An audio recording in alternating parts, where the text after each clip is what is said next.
کلوا من الطیبات واعملوا صالحا۔ وقال، اور ایک دوسری آیت بھی آپ نے کوٹ کی، یہ سورہ بقرہ کی آیت نمبر 172 ہے،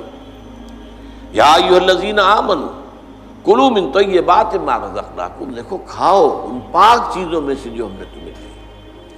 گویا کہ اکل حلال، رزق حلال، رزق طیب، حلال اور طیب، یہ ہے در حقیقت جس کا حکم دیا جا رہا ہے، رسولوں کو بھی دیا گیا اور اہل ایمان کو بھی دیا گیا۔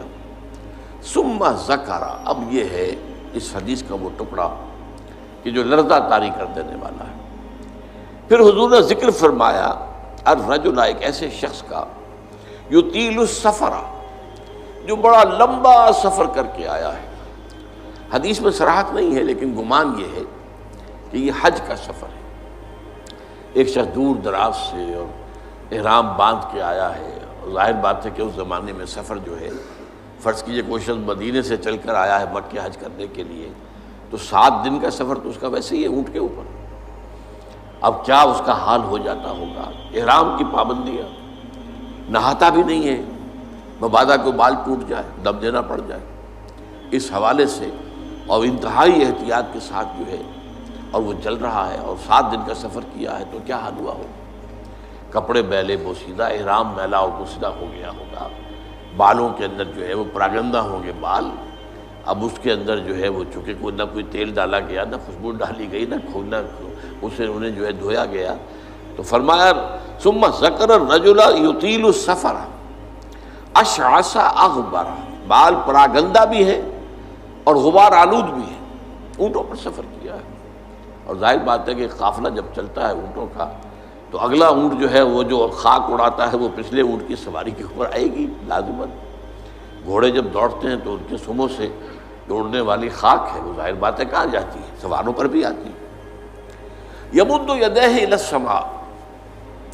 وہ اپنے دونوں ہاتھ اٹھاتا ہے آسمان کی طرف، یا رب یا رب، اے میرے پروردگار، اے میرے پروردگار۔ اب اس میں میرے سامنے جو نقشہ آتا ہے وہ تو جبل رحمت، اب وہاں پہنچنے کے لیے لوگ بڑی محنتیں کرتے ہیں، یہ کہ وہ چھوٹی سی پہاڑی ہے، اس پر جانے کے لیے، اور وہ کہیں سب سے اونچی چوٹی پر پہنچ کر کوئی شخص ہاتھ اٹھا کر کھڑا ہے، یمد یدیہ الی السماء یا رب یا رب، یا فرض کیجئے کہ وہ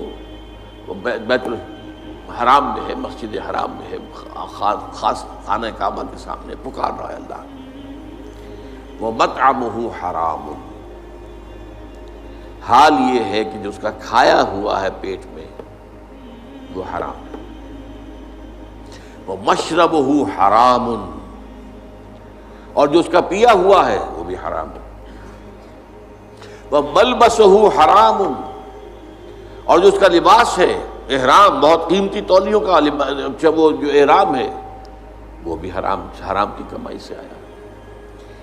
وَغُذِیَ بِالْحَرَامِ، یہ سب سے آخری ٹکڑا سب سے اہم ہے،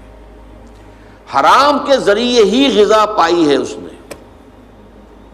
اس کا تن و توش جو بنا ہوا ہے وہ حرام کی غذا سے بنا ہوا ہے۔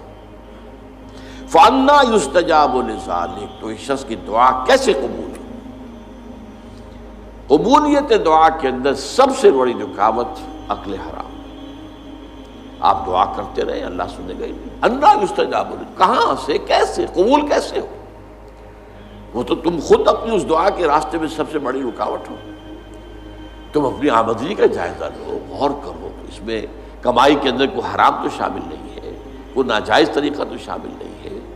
کوئی براہ راست سود کا عنصر تو نہیں ہے، بالواسطہ سود جو ہے وہ تو نہ میں بچا ہوا ہوں نہ آپ بچے ہوئے ہیں، پورا ہمارا معاشی نظام جو ہے وہ سود پر مبنی ہے۔ ایک گندم کا دانہ بھی ہم کھاتے ہیں تو اس میں سود ہے، اس کے لیے بیج خریدا گیا سودی قرضے پر، اس کے لیے فرٹیلائزرز خریدے گئے سودی قرضے پر، اس کے لیے پیسٹی سائیڈز خریدے گئے سودی قرضے پر، ٹریکٹر خریدا گیا سودی قرضے پر، تو ایک ایک دانے میں سود ہے۔ وہ سود تو میرے اندر جا ہی رہا ہے، اس کے بغیر تو چارہ نہیں ہے۔ یا ہوا میں، جیسے کہ حضور نے فرمایا صلی اللہ علیہ وسلم کہ ایک زمانہ آئے گا کہ چاہے کوئی شخص سود کھائے گا نہیں، لیکن سود کا غبار یا دھواں، غبار یا دخان کا لفظ ہے دھواں، اس کے اندر ضرور جائے گا۔ فرض کیجئے کہ فضا کے اندر ڈسٹ سسپینشن ہو گئی ہے، گردہ ہے، اب ظاہر بات ہے سانس تو آپ کو لینا ہے، سانس تو لینا چھوڑ نہیں سکتے، آپ مر جائیں گے، کیسے ہوگا؟ سانس کے ساتھ غبار لازم بن جائے گا، اندر پھیپھڑوں میں جائے گا، کوئی آپ کو روکنے کا کوئی ذریعہ آپ کے پاس نہیں ہے۔ یا کہیں جو ہے جو دھواں بھر گیا ہے، فرض کی جیسے آگ لگتی ہے بڑی اونچے ہوٹلوں کے اندر، 14ویں منزل کے اوپر جو ہے آگ لگی ہے، کمروں کے اندر دھواں بھر گیا، کہاں جائے لوگ؟ 14ویں منزل سے چھلانگ لگائیں تو ویسے ختم، ہڈیاں جو ہے اس کا چورا ہو جائے گا۔ بہرحال جو بھی شکل جو بیتتی ہے، تو سانس تو لینے پر مجبور ہے، جب تک بھی سانس آئے تو دھواں اندر جائے گا۔ یہ دور وہ ہے